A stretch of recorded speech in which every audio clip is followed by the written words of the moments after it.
Good morning, everyone. Good morning. And welcome to our online service for the Unitarian Church of Staten Island. Welcome to this, the last more traditional church service of the church year. Don't worry, there are summer forums that are going to be coming up this summer. There will also be 2 virtual services the next 2 weeks. But we transitioned from our regular church year into the summer, and we are looking forward to, in September, coming back in person with hybrid capabilities. So continue to look forward to more updates around that. But for now, good morning. Good morning. Welcome to this online service for the Unitarian Church of Staten Island. Welcome from the comfort of your homes, from wherever you are and however you are feeling this morning. Welcome into this virtual space. I hope you find a way to get comfortable in your own body, to rest and relax and enter into this time of community and connection. I am the Reverend Emily DeTar Birt, pronoun she, her, hers, and I'm speaking live from my apartment here in Marble Hill, Manhattan. Grateful to be with all of you this morning. I open this service with words from William Blake and from the Auguries of Innocence. To see the world in a grain of sand and heaven in a wildflower, you hold infinity in the palm of your hand and eternity in an hour. I now invite Ruth Benson to light our chalice this morning.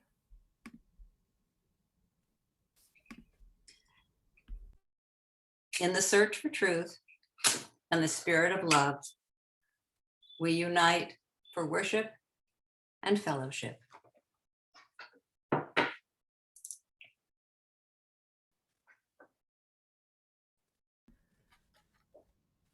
Give me one moment while I light my chalice here.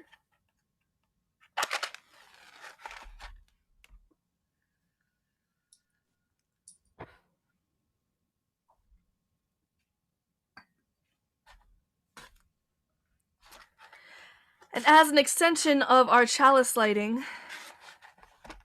and as a commitment to our own church's values around racial justice, this morning we say aloud some of the names of those who've been most recently affected by police brutality.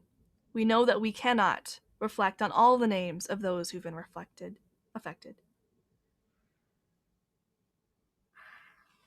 We light a candle for the life of Demetrius Stanley, for the life of Ashton Pink,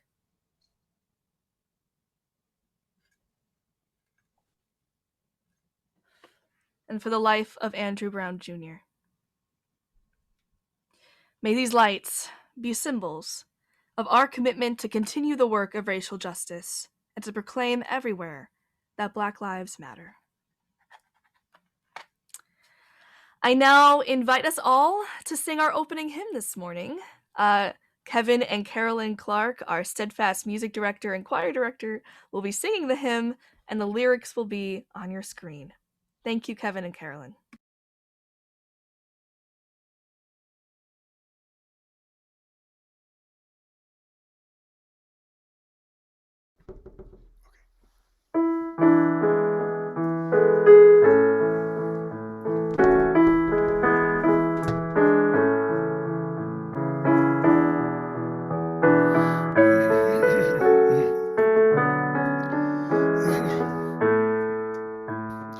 Come sing a song with me. Come sing a song with me.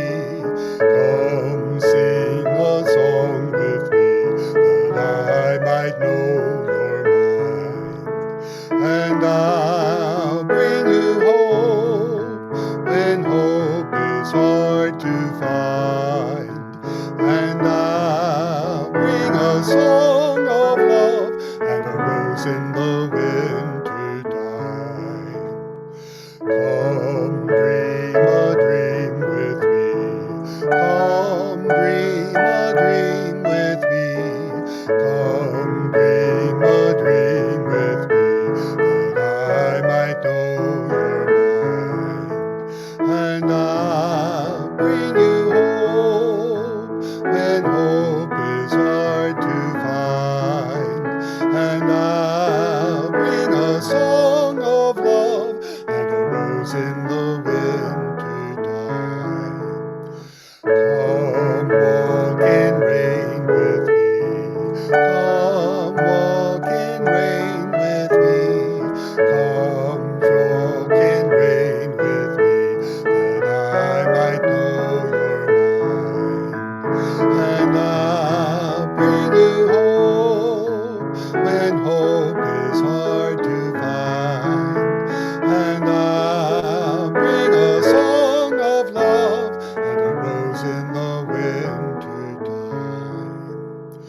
Come share a rose with me. Come share a rose with me. Come share a rose with me, that I might know you're mine. And I'll bring you hope when hope is hard to find. And I'll bring a song of love and a rose in the winter time.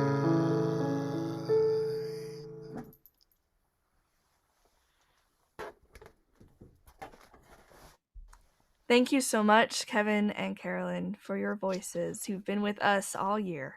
Thank you. And now is a time in our service for our joys and sorrows. We invite you, if you feel so moved, to unmute yourself and to share what's on your heart this morning.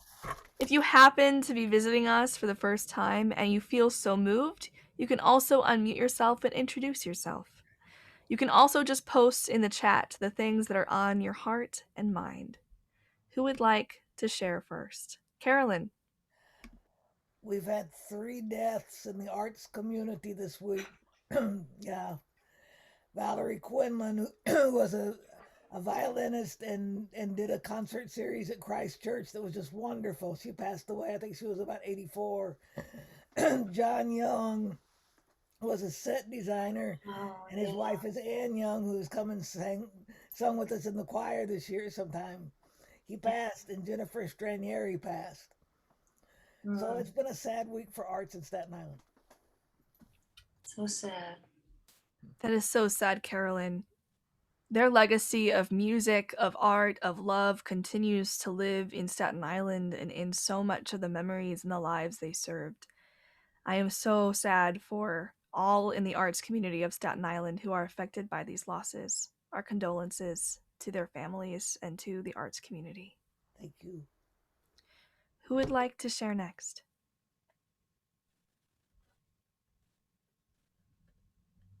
Sally. Well, I actually have kind of 2 joys. One, I was just listening to Carolyn's music this morning, and Carolyn, you have been there every morning, and I get to hear you because I'm often on tech when you start, and I get to hear all of the music you play, and I just want to thank you so very, very much for the beautiful playing you do, every Sunday. And my other joy is I got to meet Gabby, Jennifer's partner, yesterday in person, and Jennifer after a long, long time, seeing her in person. And see, she's here. And I was pretty excited that Gabby was about my height. So I'm really excited about that. Hello. Hi. Hello. Yes, it was such a pleasure to finally have us all come together.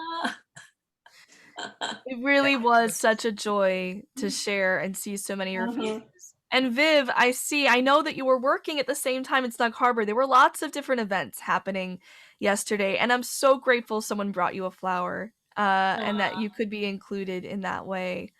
And just grateful for all that you've done for us, Viv, who's kept our communications going on Instagram and Facebook. So thank you for that. Yep.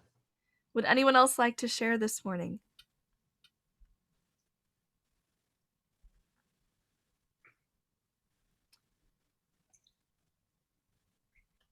I guess I'll share. Just keep. I'd like to have everyone just keep my wife and I in your thoughts. We've been going through a lot this year, and we're still transitioning through changes of work and changes of life. So just sending some extra tender love to my wife Ashley and me. It's all good. I know that, and also like everyone, we're all going through transitions in this life post pandemic. So thank you.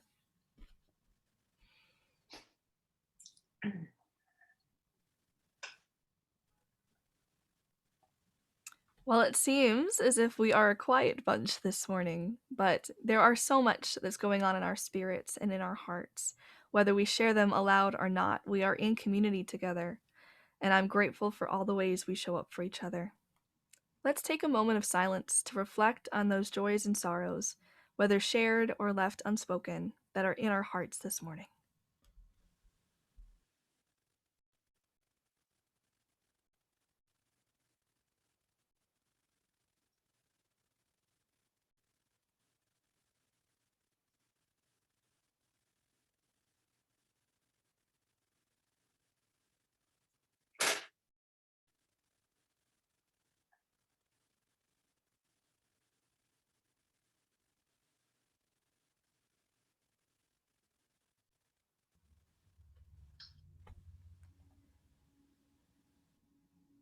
May the words we've shared and the silence we've shared together remind us that no matter our joys and sorrows, we are not alone.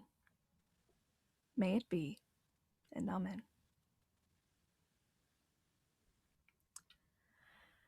I now invite our Worship Guild associate, Ruth Benson, to read our reading this morning. Blessing for Flower Communion by Michael de Vernon Boblet. Blessed be the flower that triumphs at last over snows, over the centuries, over the heavy feet of cattle and of soldiers treading down the fragile places of the earth. Blessed be the flower that triumphs at last over the tangled branches, over the withered stem, over the tearing thorns of roses and of barbed wire. Blessed be the flower that triumphs at last, even over the hand that gathers it, cuts it off from its roots, from life, from the memory and the taste of iron and tears in the soil. Blessed be the flower that triumphs at last over the closed rooms that are not its home, over the efforts to domesticate its wild truth, over the vain words of priests and poets. Blessed be the flower that triumphs at last over us, over pasts and futures, over words and silences, over deaths and lives, placing them all in their proper place, restoring to all things their joyful smallness. Blessed be the flower that triumphs at last.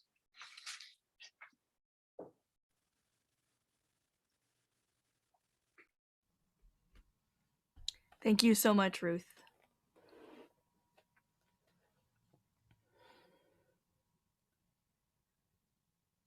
Blessed be the flower that triumphs. I couldn't help but be drawn to these words and this blessing when I think about the flower ceremony and what it means for this year.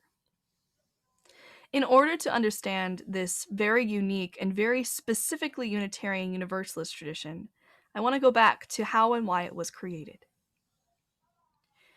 You may have heard the story before in years past. Norbert Čapek was someone from Yugoslavia in the Czech Republic. He came to the United States and was called to be a Baptist preacher, but became a Unitarian when he learned more about belief in one God and not Trinity, more about who we were as Unitarian Universalists. He quickly got a call to this progressive and liberal faith, specifically that said different people of different faiths could celebrate and worship together. He had that vision. And so after being ordained and going to school, he went back to Prague and he established the first Unitarian church in Prague and in Czechoslovakia. As he was creating the church, he noticed that while the lectures were being heard and people loved it, people wanted some kind of ritual. They missed the worship feeling of being together, of giving and sharing and taking.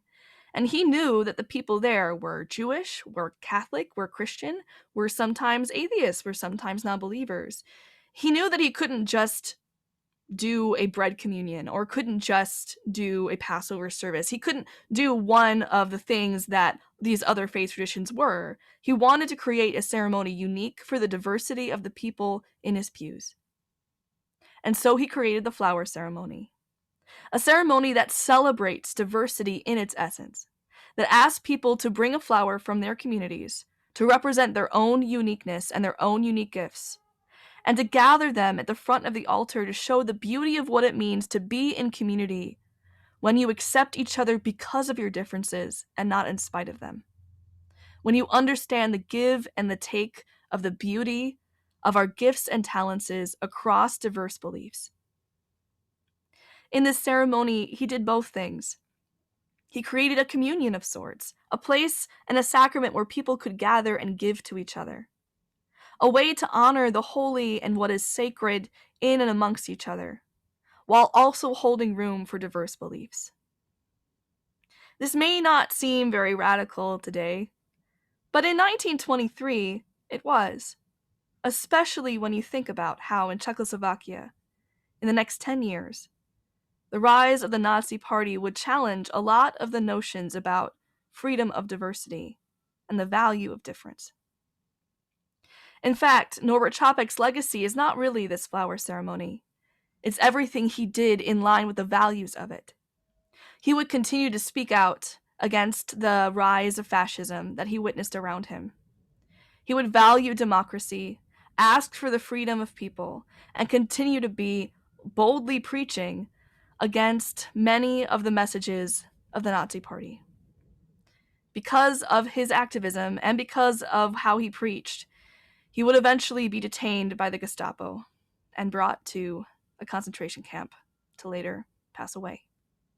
His wife came to the United States, fleeing Germany in World War II, and that's where she brought this ceremony to the United States and to Unitarian Universalist churches everywhere. That is the history of this ceremony. And that is why this reading spoke to me. Blessed be the flower that triumphs. The flower that triumphs. Because the legacy of the value of diversity, the legacy of choosing to be with each other because of our differences, not in spite of them, that lived on. That lives on today. No force, no political monument, no world disaster ended that message or that vision of what it means to be in community. That fragile flower that blooms amidst diversity is a metaphor for the power of being ourselves with each other, of choosing each other over right or who's wrong or a creed or a political party. And I think we need that message today. Still. We've witnessed a lot, so much this year. We've witnessed, well, the rise of political division, the rise of political ego on a huge stage, questions over who has what freedoms and who doesn't, questions over whose perspective or whose differences matter more than others. And we've seen a lot of hardship, a lot of grief. We've all been through it. And we're all still here. We are the flowers that triumph. It feels vulnerable and tender, and I don't know what you may be feeling right now. I don't know the grief that you may carry or what may be going on for your life. We never truly know what's happening with each other. But we do know that we can choose each other, even if we don't always know what we're all going through. We do believe in this community that our differences, even if it's hard and even if we don't agree, are what make us so powerful, such a force of love and justice in this world. And that's something fragile and tender that needs to be nourished and cared for, but something I'd never want to leave. It's what makes me so grateful to be with all of you.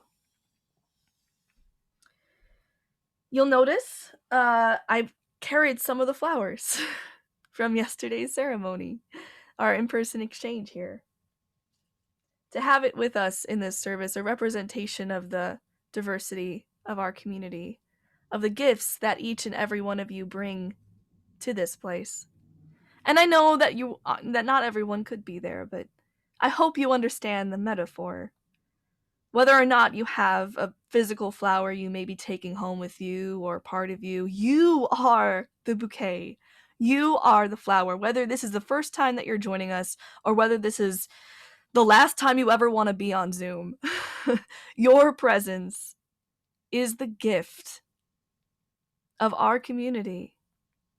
And by choosing to be together, we hope that you reap the gifts of the beauty of love and justice of community. This is part of what it means to be Unitarian Universalist. To cherish our inherent worth and dignity. To value the sacred, tender, and beautiful things about being human. And to choose each other, to covenant with each other, to focus on the relationship, on the how of faith, not that we all agree, not that we have one creed, but that we come together because life is richer, because our faith is more fulfilled because of the gifts of community. And I just want us to take a moment and look.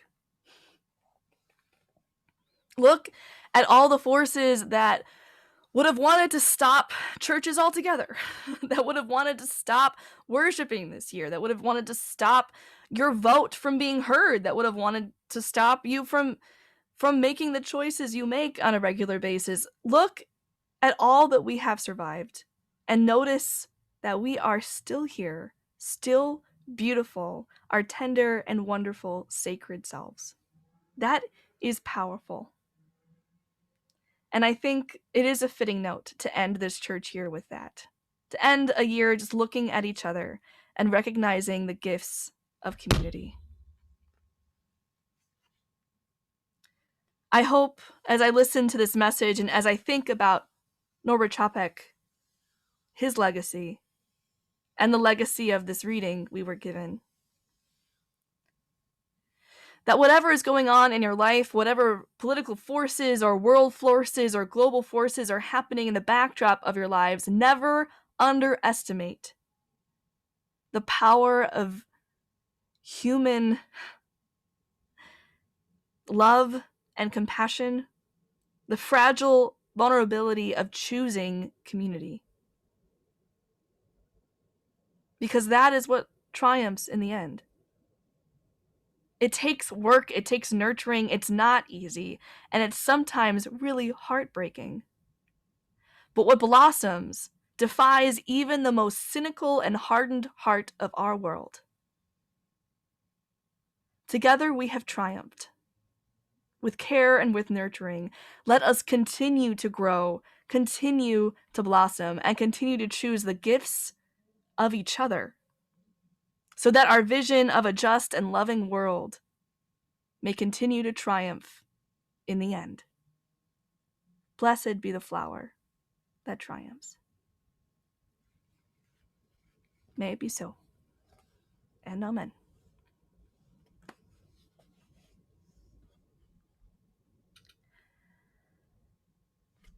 Now is a time in our service where we ask for the gifts that help sustain this community. Yes, you are a gift in your presence, and also we do need financial resources to keep our community going. So Sally Jones will post links for you to be able to support our community. And also, you may have already heard, it was just our pledging season. We thank you for all who are able to pledge, for keeping our budget going, for keeping our lights on, for keeping our community going as it does. Thank you. I now invite Kevin and Carolyn Clark to sing our offertory this morning. While they are singing in the middle of their song, I will share some images of our gathering from yesterday.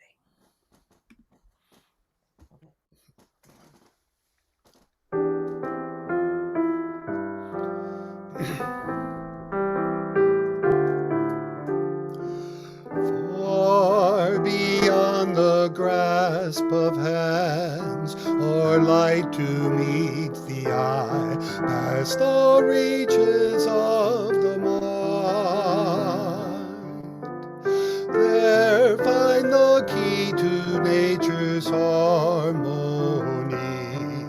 in an architecture so entwined. Like the birds whose patterns grace the sky and carry all who join in love expanding, the message of peace will rise in flight, taking the weight of the world upon its wings, in the oneness of everything.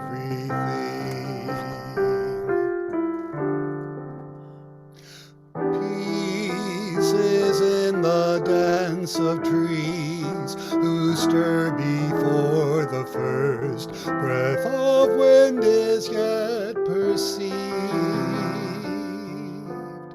Trust in the song becoming one with the dance, and all mysteries can be believed. Songs of life's long past that touch our own are written in the earth ever giving, and now to maintain the harmony gives to us all lives worth living, for the oneness of everything.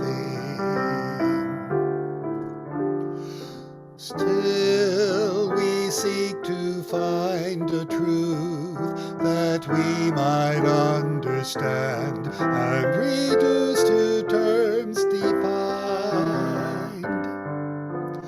Vast and immeasurable time and space, also overwhelmingly designed.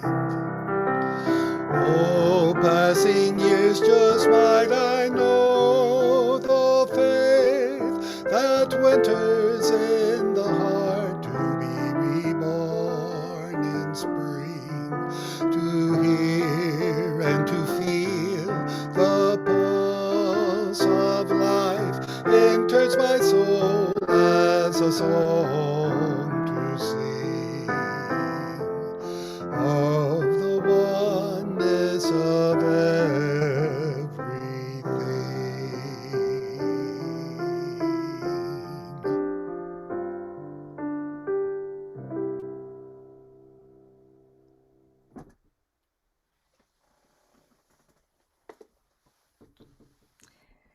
Thank you so much, Kevin, for that beautiful, beautiful offertory. And once again, we will be asking Kevin and Carolyn to sing along with us for our closing hymn, We Would Be One, number 318. Give us a moment to get the lyrics on the screen for you all. Thank you.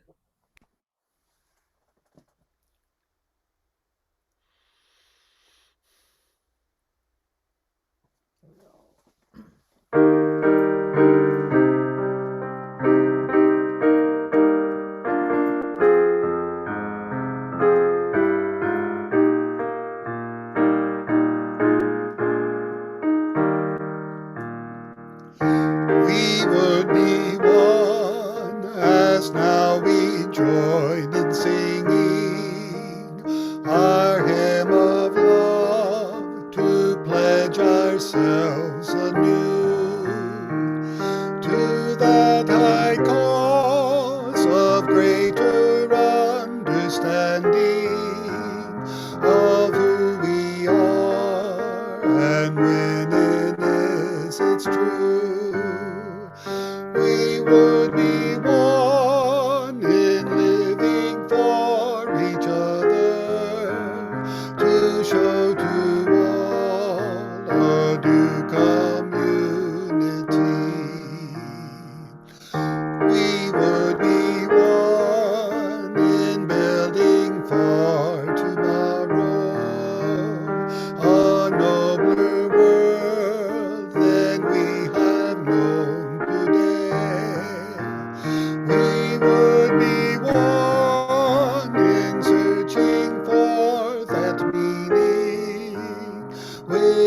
inclines our hearts and points us on our way. As one we pledge ourselves to greater service, with love and justice strive to make us free.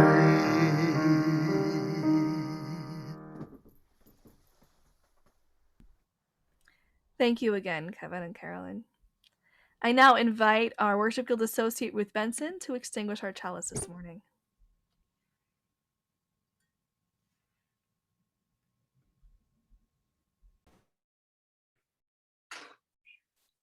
We extinguish this flame, but not the light of truth, the warmth of community, or the fire of commitment.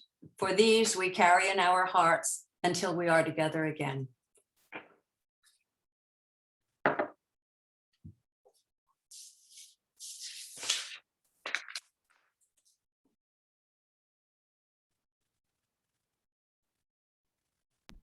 And for our benediction,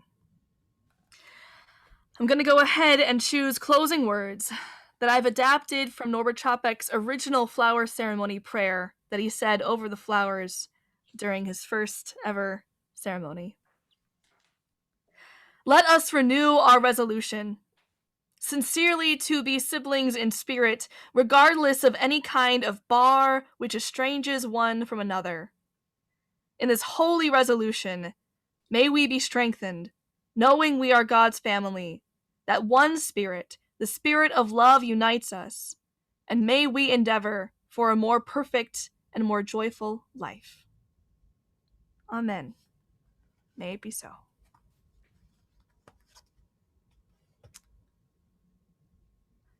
We did it! This is the last service of the church year.